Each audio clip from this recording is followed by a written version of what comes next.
Wanted sa incestuous rape sa Calamba, Misamis Occidental, arestado sa Cebu. Arestado ang isang other wanted person matapos masilbihan ng warrant of arrest sa Purok Bacood, Barangay Panas, Consolacion, umaga ng Abril 27, kasalukuyang taon.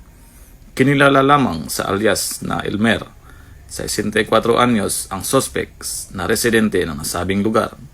Ayon sa pulisya, nadakip ang suspect bandang alas 9 ng umaga sa bisa ng warrant of arrest para sa kasong incestuous rape na may walang inirekomendang piyansa na inilabas noong Setyembre 26, 2005 ng Korte sa Misamis Occidental. Sinagawa ang operasyon ng 1002nd Maneuver Company, Regional Mobile Force Battalion 10, katuwang ang Consolacion MPS, Cebu PPO, sa koordinasyon ng Parallel MPS, Misamis Occidental. Kasalukuyang nasa kustodiya ng Consolacion MPS ang suspect para sa kaukulang disposisyon at pagsasampa ng kaso. Dito sa Police Regional Office 10, 1002nd Maneuver Company, Regional Mobile Force Battalion 10, ako ang inyong PNN correspondent, Police Corporal Harley Osorio, alagad ng batas, tagataguyod ng Balitang Pulis.